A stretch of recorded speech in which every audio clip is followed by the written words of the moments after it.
Implementing DNS. Now we will see what is DNS and how we can implement the DNS.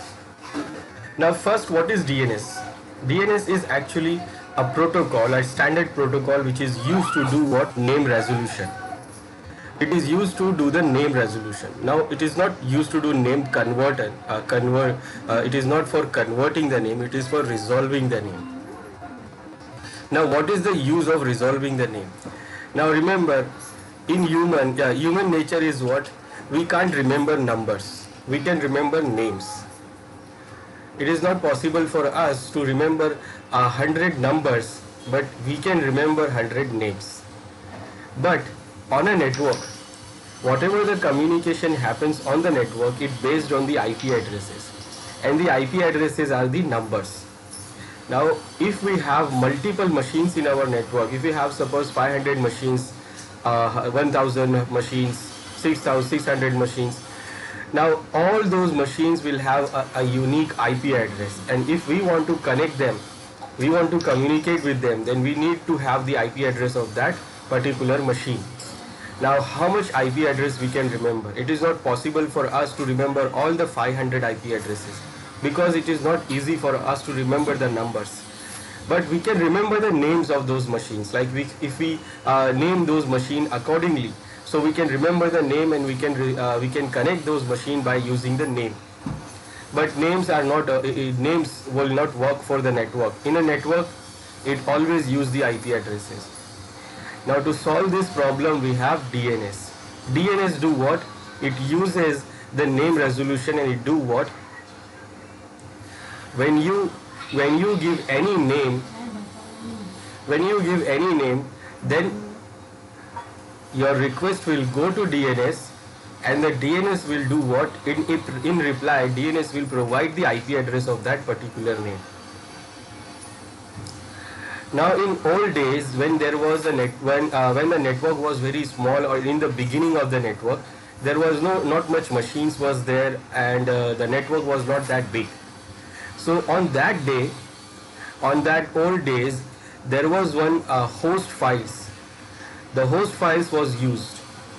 In every machine there was a file, a normal text file, and in that text file it was written the name and the IP address of all the machines available in the network. So when your machine wants to resolve the name, or wants to get the IP address of the particular name, so your machine will check the host file, and in the host file it has an information about the name and IP address. That means this is the name and this is the IP address. This is the name, this is the IP address. So it has information about the names and IP addresses one by one on that host file. So when when our machine wants to connect to some other machine, then it will do what? It will check the host file and see whether the name is there or not, and if the name is there, then what is the IP address of that name, and then our machine will connect that that IP address directly. Now when the network grows very fast, and it becomes very big, and nowadays we have a big networks. Now we have a big network, and when you go to internet, you have a lots of network, lots of different sites which is hosted on different machines. So you have a big network on internet, that is WAN network. So it's very big. So when the network start growing, that host file is what? It will become heavy and heavy and heavy. That means it is not possible for adding all the names in the host file for every record, for every host names, for every name and IP addresses. If suppose we have 10 machines in our network, then we can easily do that. We can easily use the host file. We can add in every machine. Remember, in every 10 machines, we have to add the names of every other 10 machines. That means 10 machines name we have to add in each and every 10 machines. Now, if we have 100 machine or 500 machine, then it will be very difficult for using the host file. So if you want to use that, that means in every 500 machine, in every machine you have to add all the 500 entries in the host file. That is very difficult. So nowadays we don't use host files. Host files are not used now.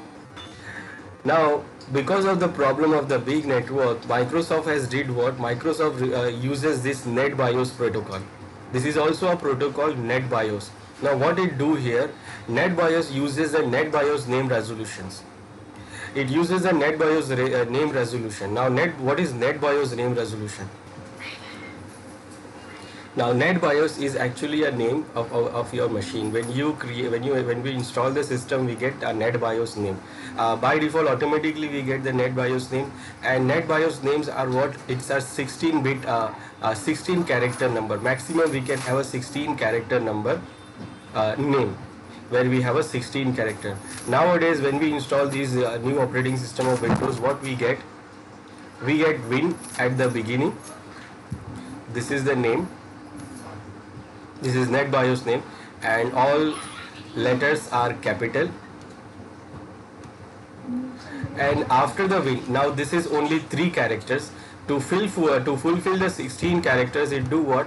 After this, it put it the hyphen, and then it put random numbers here. Random numbers to fulfill the 16-bit or 16 character value. This is the default name we get. So we can change it. So when we change it, we can add any name, and any name up to 16 character. Now these are the NetBIOS names. NetBIOS names are 16, maximum 16 character, and it is all capital. It is all capital. And then also in NetBIOS names, we cannot have hierarchical name. That means we cannot have a machine name, then the other name, then the other name. Simple, in single way, it supports the single 16 character name. No hierarchies.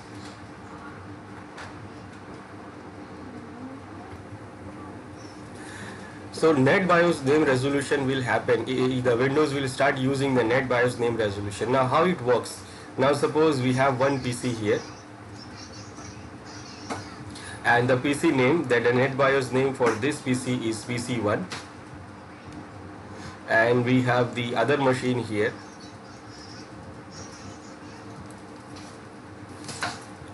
And the name for this is PC2. This is NetBIOS name. And also we have, suppose, one more PC here with the name of PC3. Now what happened if, suppose, from this PC1, if I want to connect to this PC2, and when I use any command, like like I want to use the share folder, where I try to access the PC2, I want to use the other protocol, I want to access the PC2. So what I do, when I use the command or a program to access the PC2, so my machine says, like for example, I do just ping. I use the ping command, and then I say I want to ping PC2 because I don't know the IP address of that machine. I say I want to ping PC2.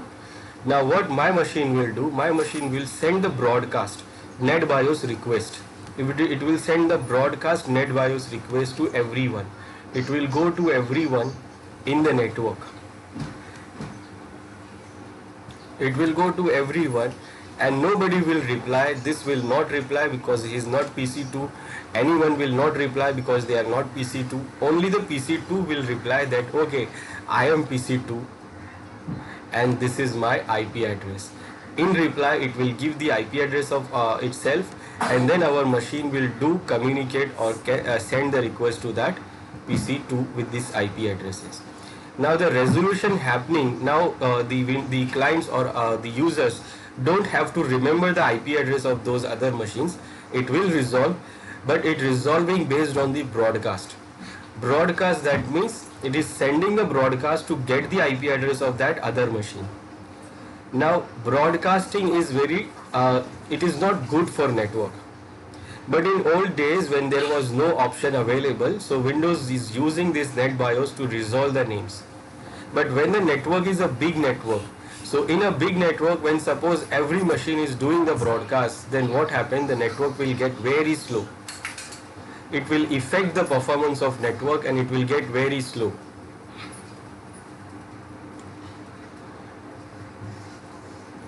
So that is why the broadcasts are not good. Now, for saving the broadcasts, what Microsoft did before DNS, Microsoft uses Win server. It uses the Win server. Win server, that means Windows Internet Naming Server.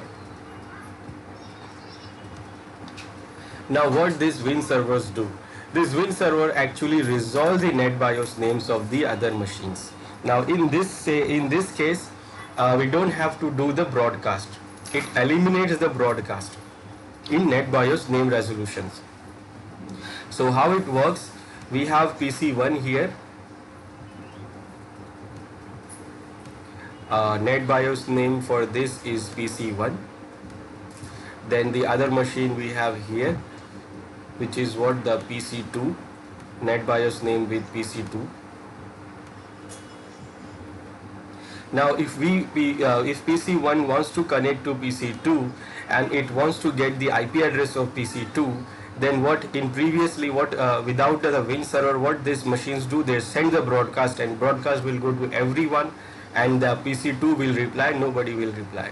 Now in this case, what the machines do when they have the Win server, so we have to configure the Win server IP on each and every machine, saying that this is our Win server, this is our Win server. Now after when we inform these machines that this is our Win server, so these machines do what? They update their name into Win server. So they update their name into Win server. That means they update that in a Win server's database, that this is PC1 and this is PC1's IP address, and this is PC2 and PC2 IP address. This is PC2's IP address. So Win server knows that all the machines named NetBIOS names and NetBIOS names and IP address of those machines.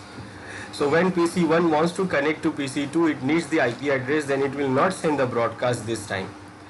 So when we have a Win servers, so they will not send the broadcast, it eliminates the broadcast. Even for getting the name, the IP address of PC2, this PC1 directly send the request to Win server, because it knows where is the Win server. It knows the IP address of Win server. Send the request to Win server. Now Win server will check its database that what is the name PC2, what is the IP address, this. So it sends in response, it sends the IP address of that PC2, saying that this is the IP address. Now here it is not happening, the broadcast is not happening. Now PC1 knows the IP address, then it will send directly the request to PC2. So in this case, the broadcast is not happening. Now Win server has a small problem here. It is working properly, it is working very good, but it is having a problem. And that is why Microsoft has now shifted to DNS, and now it is using DNS protocol. And DNS protocol, they use Microsoft DNS, they have configured it in the Windows, and it is the integral part of Active Directory services. So when you install the Active Directory services, it is DNS is compulsory, and you have to install before the Active Directory services, or you can install with Active Directory services, but without DNS, Active Directory services cannot work. So what DNS, why Microsoft start using DNS, why it is not using Wins now? Now Microsoft is not using Wins. Now why it is not using Wins? Because the NetBIOS name, it resolves the names, it eliminates the broadcast, but the problem is it is only resolving NetBIOS names. Now NetBIOS names are the simple 16 character names. We can't have the hierarchical here. Now the problem is this, that if suppose we have a PC1 here, so in the whole world we can't have PC1 name again. If suppose we are using the Win server on internet, so if suppose one machine named PC1 is here in this place, then it cannot have the same name in the whole world. Now it is not possible, and that is why Win server is not related to internet. It is only for local network. It is the name for this is Windows Internet Naming Server, but it is not for internet. It is only for local. Now in local also, when we create the Microsoft domain or forest, then suppose Microsoft network is growing, like we create one domain, then because we have a big environment where our organization is growing, so we need more domains, child domains,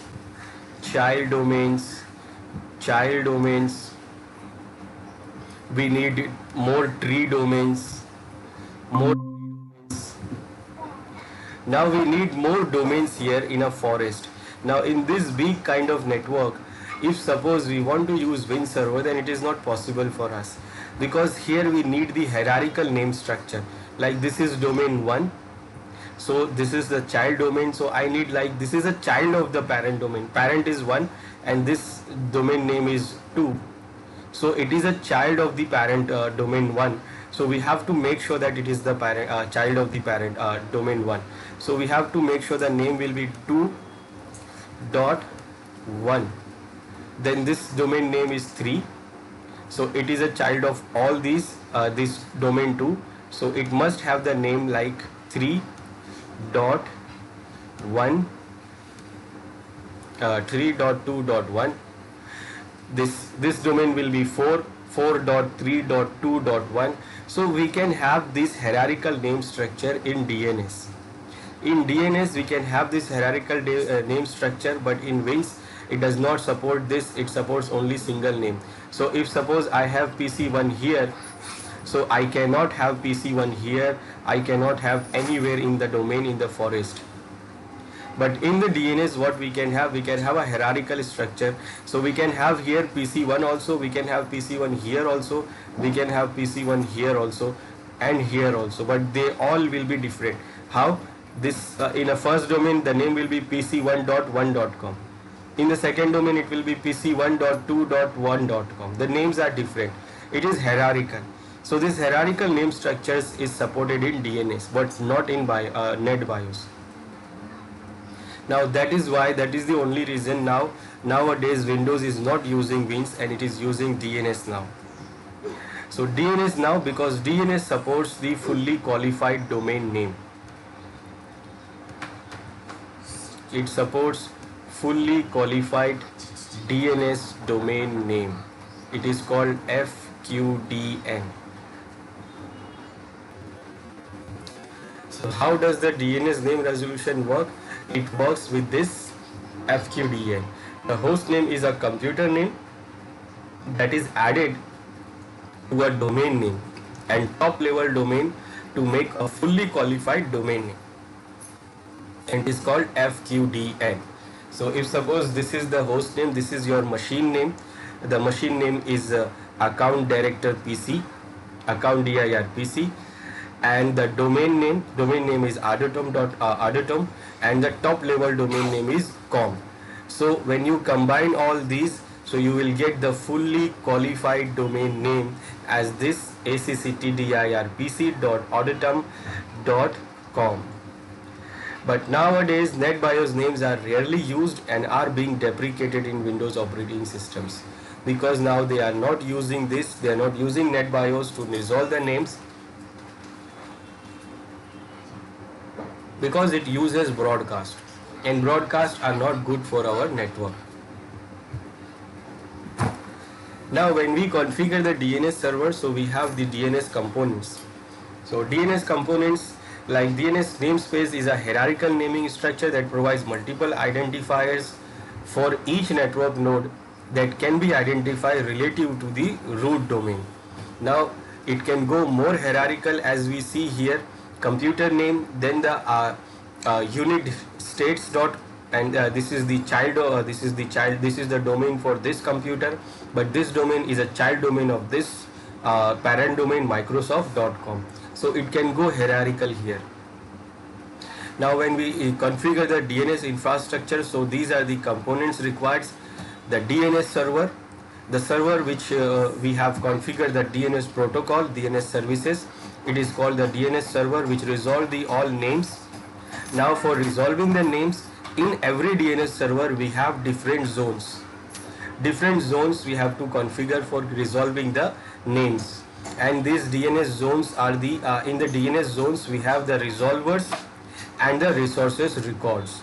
Resources records indicates different type of resources, like different type of resources, like where we have the Kerberos service, where we have the NetBIOS service, where we have the other services.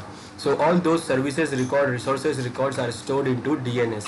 and also DNS resolvers, where we have the records of the different machines. So these are the components.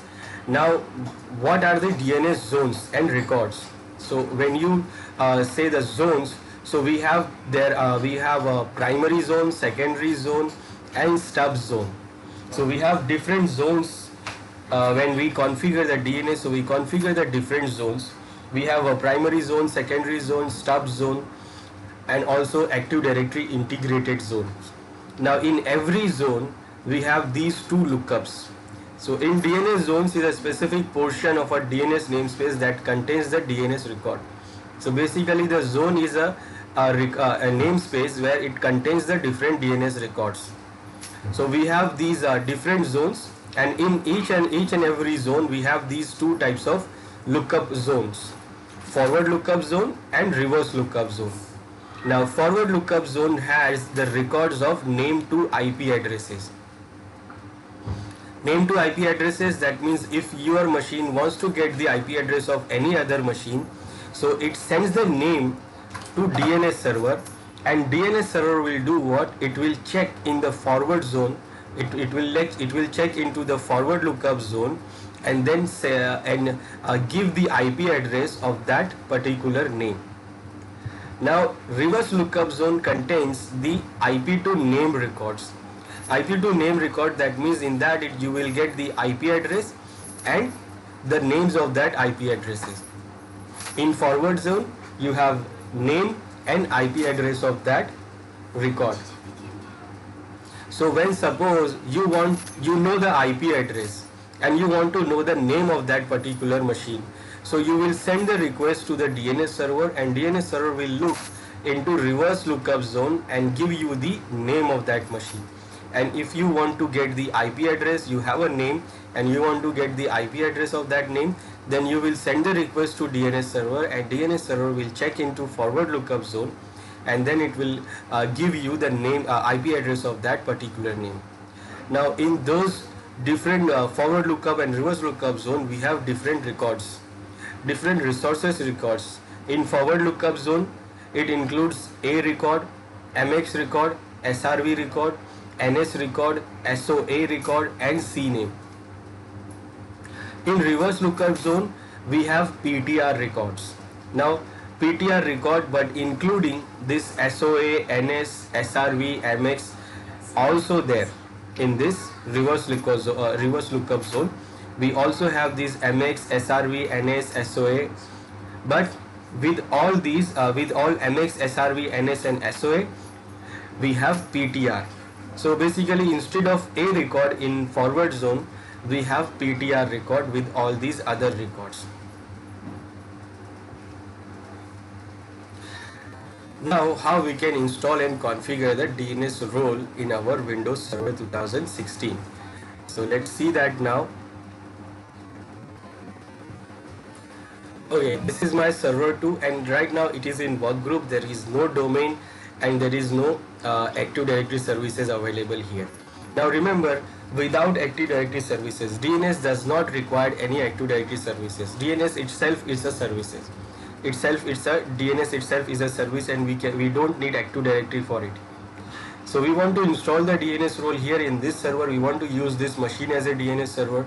So we'll go to manage, add and remove roles and features, and then what we'll do, we will go to install the DNS here. Next, next, next, and here we'll select the DNS with all the features. Next, we don't need extra features. Next, this is what we are going to install, and this is what it do. You can note these things. Things to note: that DNS server integration with Active Directory domain services automatically replicates the DNS data along with other Active Directory services data, making it easier to manage DNS. And Active Directory domain services requires a DNS service server to be installed on the network. If you are installing a domain controller, you can also install the DNS server role using Active Directory services installation wizard.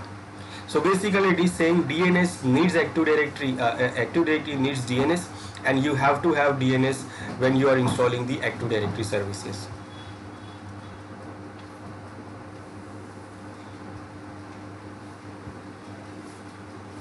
Now it will take a little time to install, and we'll see how we can manage it.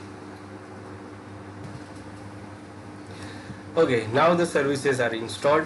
So this is how we can install the services in our Windows Server 2016. And after installing it, when you go to tools, we will see the management console for DNS. And when you open this, you see your server name is here. And when you select that, you can see here you have two options, forward lookup zone and reverse lookup zone. Then you have the trusted points and conditional forwarders options also. Now this is first forward lookup zone, where there is no zone are available. In reverse lookup zone also there is no zone available, because we have not configured anything here. So we have installed the services, we have installed the DNS role in our server 2016, and this is forward lookup zone option, this is reverse lookup zone, but there is no zone created. Next, configuring the clients. That means all the clients must know who is the DNS server. So if the clients wants to resolve the name, they must know who is the DNS server.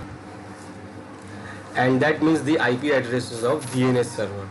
So for configuring the client, we have to go to the client IPv4 settings, and then here under this, for the following the DNS server address, we can add the DNS server address here. Whatever our DNS server address is, we can add here. If we have more than one DNS servers, then we can add more addresses here. Two options are there here, preferred DNS or alternate DNS. And if you want to add more than two DNS, then you go to advanced, and here under the DNS tab you can add more DNS, like more than two, like 2, 3, 4, whatever.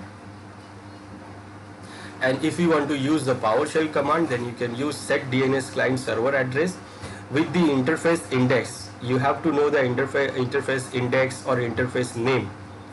Then you will add the option server addresses, and then you can add whatever the addresses you want to add. Now for the tools for and techniques for troubleshooting the name resolution. This is for name resolution, and if the name resolution is not working properly, then we can use these different tools. Different PowerShell commands are available to do this. Since Windows Server 2012 R2, it is introduced a Windows new Windows PowerShell commands for DNS. So it introduced the new Windows PowerShell DNS modules with numerous commands, including the get DNS server statistics, that we can use this, like we can use the get DNS service statistics by zone name, auditum, then statistics. This is what first you have to create the variable. Then we can use that variable to create, to check zone query statistics, zone transfer statistics, zone update statistics. Then we can use the command line tools to troubleshoot configuring issues like NSLOOKUP, DNSCMD, DNS client, and also ipconfig. So the troubleshooting process is like, first identify the client DNS server with NSLOOKUP or resolve the DNS name. This is the same command, this is a PowerShell command, and in command line we use the NSLOOKUP. Then communicate via ping and use the NSLOOKUP to verify the record. So we can use this command to troubleshoot. We can do what? First we can identify the NSLOOKUP, we can use the NSLOOKUP to check the DNS server is there or not. Then we communicate via ping to check the DNS server is connecting or not. We can use the NSLOOKUP to verify the records, whatever the records we have.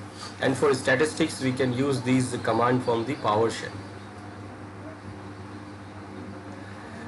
Now managing DNS services, you can manage the DNS services by deleting DNS administration through membership in the DNS admin group. We can delegate the administration to the group, to other users by using the DNS admin groups. So if we want to give some other user right to manage the DNS server, so we can delegate them the right by adding that user into the admin group of DNS. Then we can use the event viewer for checking the DNS logs. If we have any problem, so we can check the logs for the DNS in the event viewer. We can enabling the DNS debug logging in the DNS server properties. We can enabling the edging and scavenging to remove stale records. So stale records, that means if suppose we have some records which is not being used, so we can remove those record automatically by enabling this aging and scavenging options. We can use backup methods for the DNS database, depends on how the database is deployed. Backup Active Directory integrated zone through the system state backup by using GNCMD or by using the Windows PowerShell. Now if we are using the DNS with the Active Directory integrated zone, that means if we are using it with Active Directory services, then we have to take the backup of system state. To take the backup of DNS, we have to take the backup of system state. Or if suppose we are not using it with the Active Directory services, then we have to use a copy or backup primary zone files that are not using ADDS integration. So when we use the Active Directory DNS with Active Directory, it will store the database of DNS into the Active Directory database. So when we take the database Active Directory database backup, it will take the DNS records also. It will take the backup of DNS also. But if we are not using the DNS with Active Directory, then it will use a simple file to store the database of DNS. So we have to take the backup of that file. Then for testing the DNS server, we can use the monitoring tab on the DNS console, and we can use it for doing the simple query or recursive query. We can test that whether our queries are working or not. We can use to select the simple query and then test it whether it is passing or not, and we can select the recursive query and select test now to check is it passing or not. So if suppose it is saying something error, that means there is a problem here. We can use the Windows PowerShell command also to get the DNS server diagnostic command. We can use the test DNS server command also to test the DNS server. And for auditing and analytic event logging, use the event viewer or use the tracelog command line tool to check the event logs related to the DNS server.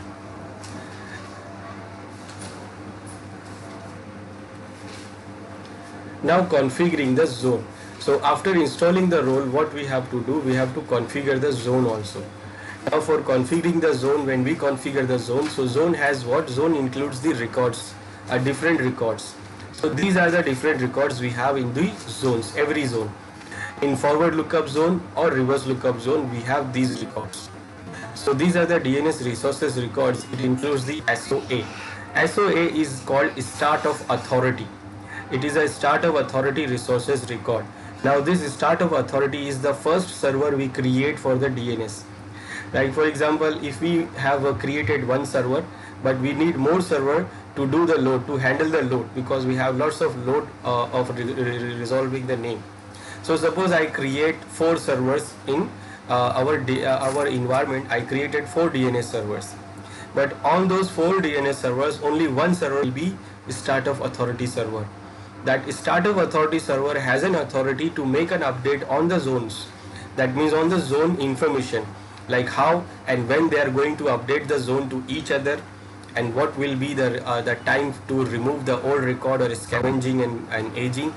So basically this start of authority server has an authority on that particular zone, that how and when it is going to be updated to other DNS servers. Then A records. A records are the forward zone record. In forward zone record, we have in forward zones, forward lookup zone, we have A record, and these A records are the records of IP host, IPv4 address resources record. That means in the forward zone record, we have the name to IP address record. So that record is called A record, where you see the name of the machine, then host A, the record name, then you will see the IP address of that machine. Then the C name. C name is actually the alias resources record. This will use to create multiple name for the single machine. Like for example, we have one server called server 1, and that server is our web server. Now that server is web server. So what I will do, I will use to create an alias for that server. Now by default the server name is server1.example.com. This is the fully qualified domain name for that server, and it is having the same IP address. It is the A record. Now I want to access that server with another name. Like if it is a web server, so I want to access it like www.example.com. So that www will be the alias for my server 1.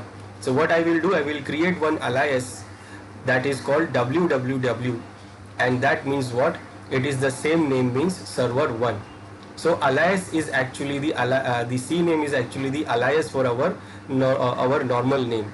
So if suppose now my server name is server 1, so I want to access that server with another name, so I will make the alias for it like www. So anyone who wants to access the web server, so they will access by using www.example.com. But the real name for my server is server1.example.com.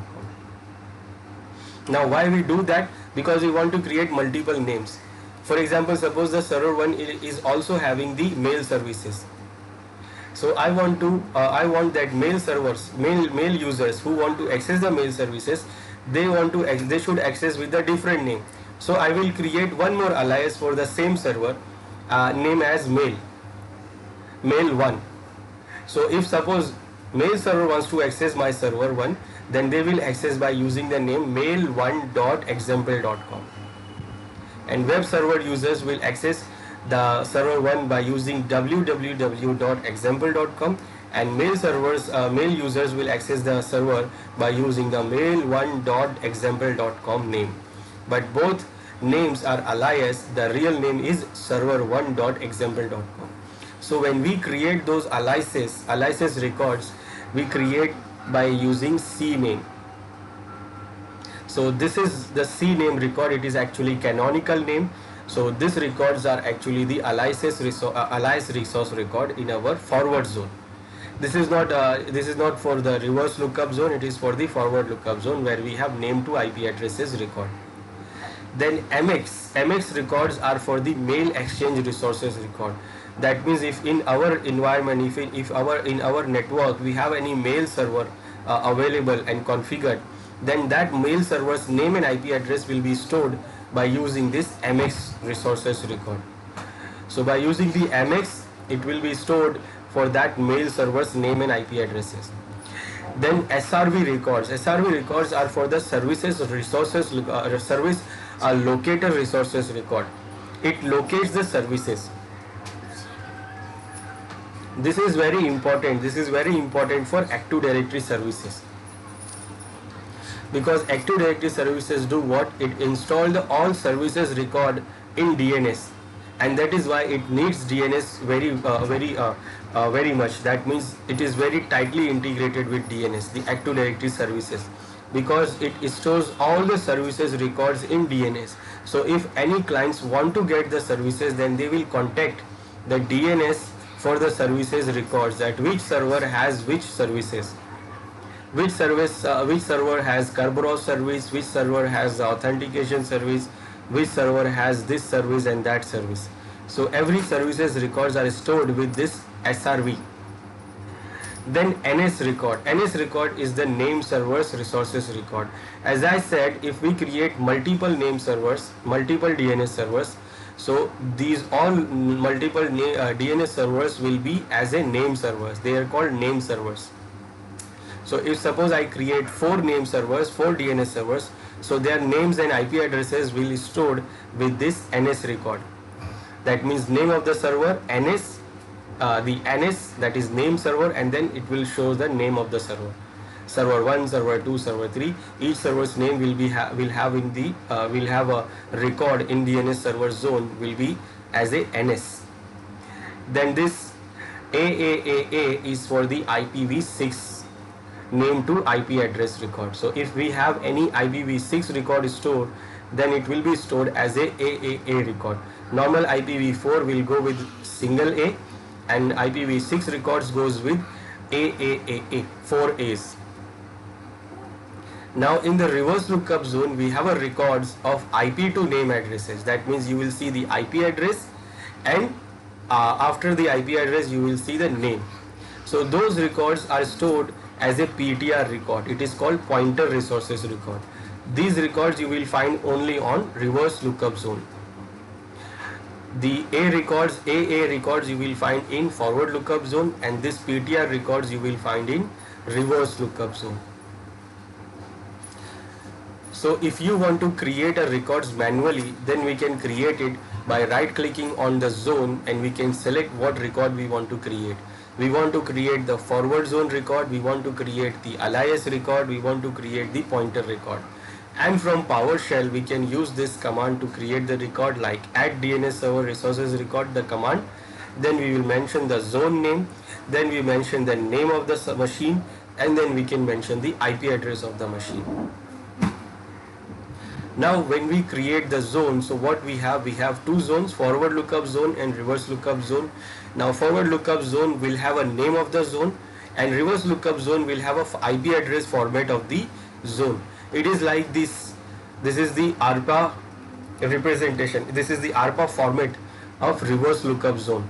So you have to provide the IP address in reverse order dot in ADDR ARPA, and which contains the reverse lookup records like IP address to name. And in the forward zone you will mention the name of the zone, and then you will mention the name and IP address, name and IP address, name and IP address. In reverse lookup zone we have IP address to name, IP address to name, IP address to name. So if suppose we have a namespace called training.contoso.com and we want to create the zone for this training.com training domain, so we will use this forward zone. So forward zone we will mention the domain name, and in reverse lookup zone we will mention the IP address. Now Windows makes it easy for us. We don't have to give it like this. We can create a simple way. So we will see how we can create that. Now DNS server authorized for training.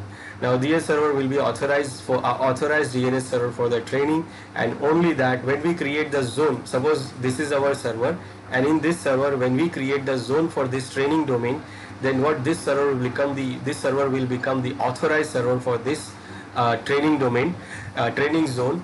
And authorized means only this server will respond and nobody will respond with it. So if any client wants to get the name of this any client, so it will send the request for the record to this DNS server, and DNS server will send, in response it will send the IP address of that record. Now when we try to create the zone, then we will get these three options. We want to create primary zone, we want to create secondary zone, or you want to create the stub zone. So these are the three options we get, and all these three options, with these two options you will get this option to create Active Directory integrated zone. Now this is the same zone, we have primary or secondary both, we can create integrated with Active Directory.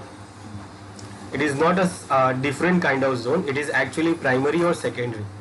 So basically we have three zones, primary, secondary and stub zone, but we can create primary zone with integrated with Active Directory, or also we can create the secondary zone with integrated with Active Directory. What is the difference between primary and secondary is that the primary zone has a read-write copy of DNS database. That means when we want to create a new records or delete existing record, then we can do that from primary zone. But the secondary zone does not have any read-write option. It is only read, it is read-only copy. It has a read-only copy of the DNS database. That means we cannot create or delete any records in the secondary zone. So why we use secondary zones? We use secondary zones for the location where our DNS servers are not that secure. Not that secure, that means our DNS server is physically not secure, and anyone is getting the access of the DNS server. So no, anyone can do what? They can change the resources records, and when they change the resources record on that unsecure location, it will update it into all the records, all the other locations also, and that can be a problem. So if suppose we feel that the DNS server is not secure on that location, so what we can do? We can create the secondary zone there. So nobody can do the changes, only the changes will be done on the primary zone, and the primary zone will send the changes to the secondary zone. Now the stub zone. Stub zone is a different kind of zone which contains the copy of the zone that contains what? Only recorded records used to locate the name servers. That means in the stub zones we have only what? Startup authority records and NS records. That means who is the startup authority and also who is the name servers, who are the other name servers of other domain. Not for the own domain, it will have a records of the other domain. Now Active Directory integrated zone, that means the zone data is stored in Active Directory domain services rather than in a zone file. So instead of storing the data into database of the DNS into a normal file, it will store the database in Active Directory database. We can create primary or secondary both zones as a Active Directory integrated zones. So primary is what? We have primary and secondary zone.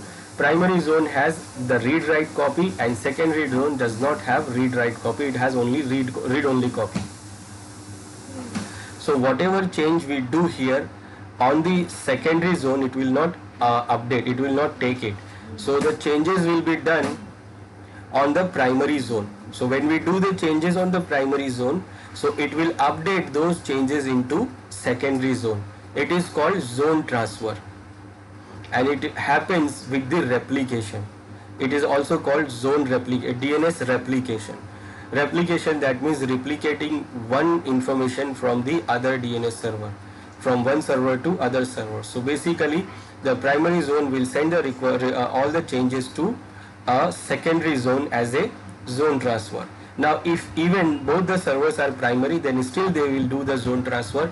If suppose we created some new records in this zone, first zone, and the recorded must be updated on second zone, so they will do the zone transfer. So whatever, even the primary zone, the other zone is a secondary zone or primary zone, still the update will go.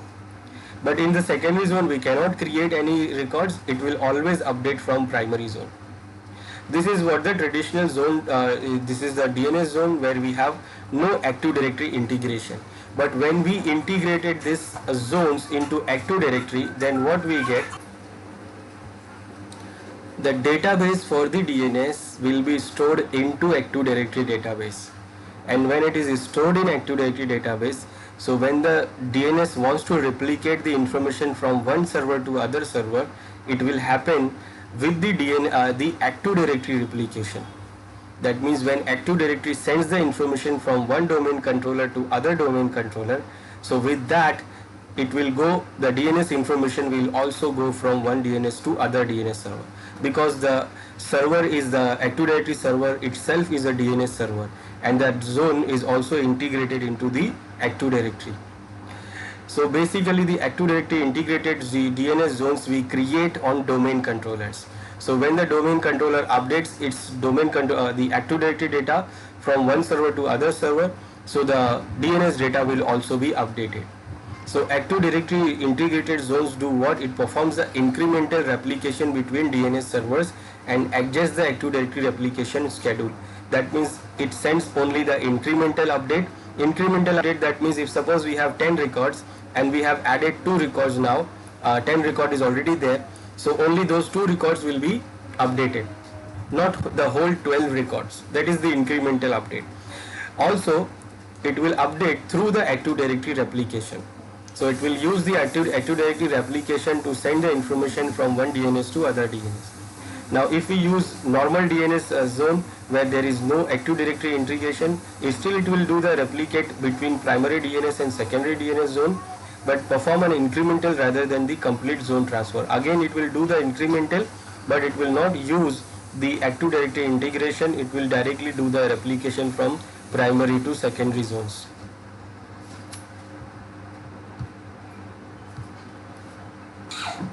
Now how we can create the zone? So we'll go to open the DNS console, management console from tools, and then so this is our server where we install the DNS role, but there is no zone we have created. So we open the management console here, DNS. Now we want to create the zone. So we have to select whether you want to create forward zone or reverse zone. So let's create forward zone first.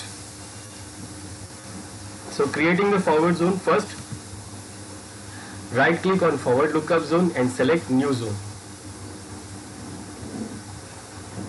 Now new zone will go next. It is going to create the new zone. So I will say yes. Now here you will see the option saying primary zone, secondary zone or stub zone.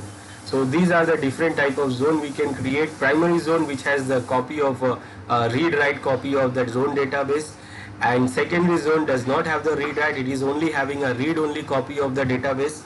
And then stub zone, which only contains the important information, like it contains only the name servers, startup authority records. It does not have the host A records. Now if we want to make these records, these zones, Active Directory integrated, then we can just select this tab, this checkbox here to make it Active Directory integrated. But this option is not available here. What it is saying is store the zone in Active Directory. Now this option will be available only when this server itself is a domain controller. Right now there is no domain controller here. It is not a domain controller, it is not even a member of any domain. It is a normal standalone server. So if it is a member of a domain, or if we, and also if it is a domain controller only, then you will get that option here. You will get this option available. So if your machine, if your DNS server is installed in the domain controller, then you will get this option and you can create the zone with Active Directory integration. Right now we don't have option to create, it is normal DNS server, traditional. So we can create primary, we can create the secondary zone. So we want to create primary or secondary, you can create. Now primary, you cannot create secondary directly before creating the primary, because secondary means it will create after primary. So we have to create first primary, then we can create secondary zone in other server. So I will create primary here. Next, now it is asking what is your zone name. So I will say the zone name for my zone will be apple.com. You can give, for example, you can give here newzone.microsoft.com or whatever. So I am giving apple.com. This is my zone name. Now next, here it is saying where you want to store the zone file and what will be your zone file name. So because it is not integrated to Active Directory, it is not storing the file, zone database file in the Active Directory. It is storing the file, it is storing the zone database as a file, and the location is here. If you see here, it is saying system root, that is the Windows directory. So under Windows system32, the directory name is DNS, and in this directory it is going to create this name file. It is called apple.com .dns file, and in this file it is going to use it is going to store all the records, all the information about this apple.com zone. Now if you have any existing file, so you can use that file also, but we don't have any existing file, so we are going to use create a new file here. Now it is giving us option to how to update the records. That means if the client's IP addresses are changed, so how those clients will update the record in DNS server. So we have two options here. We have two options. We have option to update the records automatically, or we have the dynamically, or we have the option to update the record manually. Now by default it is selecting do not allow the dynamic update. Now when this is not, it's saying do not allow the dynamic update, that means you have to create the records manually. Now why it is not selecting the dynamic update? Because the zone is not integrated with Active Directory. The zone database is not secure. It is like a normal text file. It is like a normal text file which is located under the Windows System 32 directory. And also it is not securing, it is actually not verifying that who is updating the records. So if it is an Active Directory integrated zone, then what happened? Only the clients of the domain can update the records. But when there is no Active Directory integration, that means anyone can do the update. Now it is risky. That means anyone can do the update of the records. That means anyone can change the record of any other machine. Like suppose server 1 IP is 10.0.0.1, So someone sends the request to change the record, say the server 1 IP is now 20.0.0.1, and it will change, it will accept it if we select the automatic dynamic update. Now because it is not secure, so anyone can send the record, send the update. So it is a good idea to use manual update, that means manual creating the records. Do not select the dynamic update. It is having an option here, it says allow both non-secure and secure dynamic updates, but the dynamic updates of resources records are accepted from any client. And it says here the warning that this option is a significant security vulnerability because updates can be accepted from untrusted sources. So you should not select the dynamic update. But if this zone is Active Directory integrated, then we got this option available. Right now the option is not available because the zone is not integrated to Active Directory. And this option allow only secure dynamic updates, and this is recommended for Active Directory. So this will do what? This option is available only for Active Directory integrated zone. And this option do only allow the updates from the domain clients, and the machines which is not the client of the domain, they will not be able to update the records. So I will go with the do not allow the updates because this is not Active Directory integrated. So this is the options we have selected. Now finish, and the record is created. Now when we create the record, when we create the zone, so under the zone we can say this is our zone. We have two records available. First, startup authority, that is this server 2 itself, and also the name server, that is also this server 2. So we have only one server as a name server, and that is the server, the server itself is a startup authority server. Now the other records are not there, and it is not going to update dynamically, so we have to create manually all the other records. So for example, I will create the host A record. So I will right click here on the zone, and then I can select what record I want to create. For example, I want to create the host A record because it is a forward lookup zone. So here we get the host A record. So I select. Now here we have to mention the name. So name will be server 2, and you can see the fully qualified domain name is automatically getting server2.apple.com. Now what is the IP address? So we have to mention the IP address for this server. Then also we have option here to create the associated PTR record. PTR record, that means in the reverse lookup zone. Now reverse lookup zone we have not created, so no useful. If I select this, it will not have any effect because the reverse lookup zone is not created. But if the reverse lookup zone is there, then we can create the associate record also with the A record. So I will say OK and say add, and it says the host record server 2 this apple.com was successfully created. And if you want more, then you can start adding one by one more records. When you are done, you say OK, and this is your record is created. You want to create other records, like we have the CNAME alias record, we have the new mail exchanger record, so we can create those also. So I want to create the record from PowerShell, so I can do also that. So I will open the PowerShell as a administrator, and creating the record, the command is what? So this is the command, add DNS server resource record A. Then you will mention the zone name,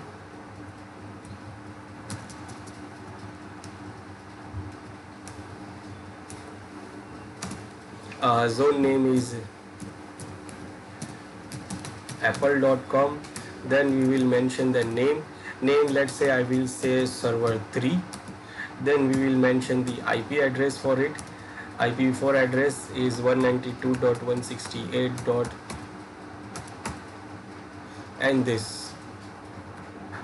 And this is what we created the record from PowerShell. We can check it here in the zone. I will refresh the zone, and this is the record, and it is created here. So we can do this. We can create records from this directly from the selecting on the zone, or we can create it from PowerShell. We can create the alias records also. Alias record will be record for the other machine, like this server 2 is my web server, so I will create www. This is the alias for my server, and here you have to mention which record, which server name you want to create this alias. So alias will be www.apple.com, and here you have to mention the fully qualified domain name of that host. So you can give the name directly, or you can browse the name also. So under the server, under the forward lookup zone, under the apple.com zone, and this is the server which I want to create the alias for. So you can know, if you know the name, then you can directly give the name and press OK. So this is the alias. Now I can make more aliases. Aliases, like we can make more aliases. I will create one more alias. This will be like for my server, and that is mail server, mail1.apple.com, and this is also my server 2, server2.apple.com. So this is how we can create the resources records. Now this is the forward zone. We have not configured the reverse zone. If you want to configure the reverse zone also, so we can go on to select, right click on it, and then we go for the new zone. Now the new zone will be the reverse lookup zone. Now next, here again we get the three option: primary, secondary, stub, and also we get the option to store the Active Directory, store the zone in the Active Directory database. So if we want, then we can do that, but right now we don't have Active Directory. Next, now here it asks us to create what you want, IPv4 reverse lookup zone, or you want IPv6 reverse lookup zone. So I will go for reverse lookup zone for IPv4 right now. Now here it will ask for you to give the first network ID. Network ID, that means the your network ID of your network. So my network is 192.168.0.0. So the network ID is 192.0 is my network ID. You will not mention the last number. Last number we will mention in the records. Now this is, Microsoft is making it easy for us to type this, but the actual way of typing the reverse lookup zone name is this. If you see here, it is the network ID in reverse, like 192.168.0, you will give it in reverse, that 0.168.192, then we'll give dot in ADDR ARPA. This is the way of giving the reverse lookup zone name. But for us, Microsoft is making it easy for us, and it is just asking us to give the network ID here, and it is creating the name here automatically. But if you know this way, then you can select this and you can use this way also. So either you give this way here, or you give this way here. So this is easy for us to give and understand. So we'll use this here, but basically it is using this name. So next, then here again it is creating the same name for our zone, and then zone file is going to store under the same location where our forward lookup zone file is there. So this is for the reverse lookup zone file, and it is storing as a file because there is no Active Directory integration. Next, again for the updates, you want to have a dynamic update, but it will be not secure, or you want to get the manual update, manual records. So I'll say okay, no update. Next. So this is what we have selected, and finish. So again I have created the reverse zone, and you see the name of the zone is what? The network ID in reverse, and then dot in -ADDR.ARPA. Always this will be the name. Again you have this SOA record and the NS record. Now here we don't have any other record, so what record we can create? We can create the PTR record. Now PTR records are like IP address with the name. So you will mention the IP address. The first three network ID is already there. Now I will mention the last one, that is 201, and this is for which machine. So I can select the machine from here, that this is for server 2. So here you will see IP to name, and that is what PTR record. And I have one more, that is 202, and if you know the name, then you don't have to browse server3.apple.com. So this is how we do what we create the zone, and in the zone we create the records. Now if we want to do the troubleshooting for these records or to check the records, so what we can do? We can do the ping, we can check whether it is pinging or not, or we can use the nslookup command. This nslookup will do what? It will do browse the server. But before that, we have to make sure that our machine knows the DNS server IP. So our machine and all the other machine in the network must know who is the DNS server. So you have to go and assign the DNS server IP on network adapter settings. So I'll go there, and here I will say this is my DNS server IP, and I'm myself a DNS server for me. So in all the clients we have to change, and we have to give the DNS server IP address, and then if you want to check it, then you can run command prompt and you can run nslookup command, and it shows here that this is the server name and this is the IP address of DNS server. Then you can try to resolve the names, like you want to see the records of server 2. So you can see it says the server 2 is, this is the name of the server and this is the IP address of the server. If I know the IP address, so if I say what is this, so it gives that this record is coming from this server, and the name of the server is this, and IP address of the server is this. If I say I want to know about this record,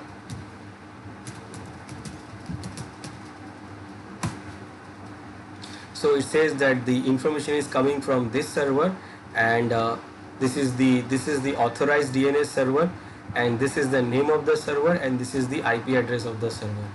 If you give IP address, then it will give the name from the reverse lookup zone.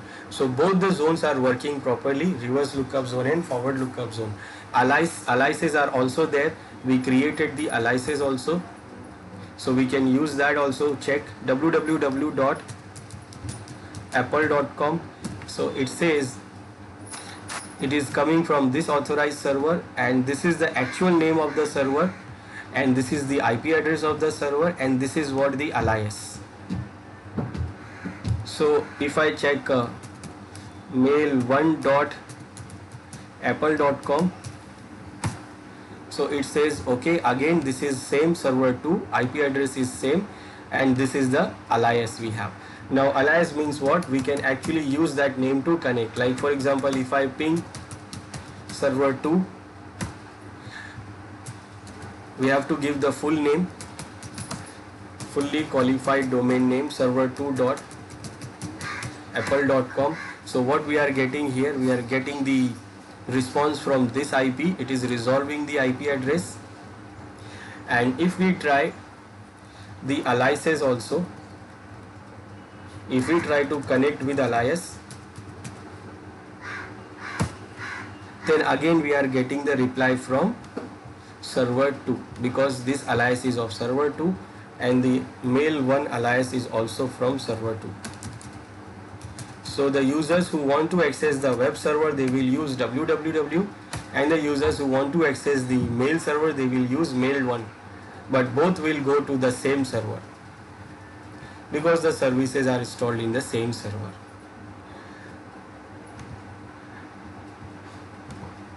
For monitoring, we can do what? We can go to the properties of the zone, actually properties of the server, and here we have the monitoring tab where we can do these monitoring options. We can test the query, whether our query is working or not. The query, simple query, we can test it is working properly. Now recursive query will not work. When you try recursive query, it will not work right now. Okay, it is also working recursive query, or you can check both. That means our normally our server is working properly. You can also set the perform automatic testing at the following interval. So when you set the interval, it automatically start testing after this interval. After 1 minute, after 1 second, after 1 hour, it will automatically start testing it. So this is for the testing of our mails DNS server. So we have seen what is DNS, how it works, how we can install the role in Windows Server 2016, how we can create the zones, forward zone or reverse lookup zone, and we can see how we can resolve the name, creating the records. So we have seen all of these today. Next we'll see something else. So this is how the DNS server works in Windows Server 2016. But remember, it is not integrated with Active Directory. So when you integrate with the Active Directory, it works also differently, because the database will go, the Active Directory, this DNS database will be stored into Active Directory.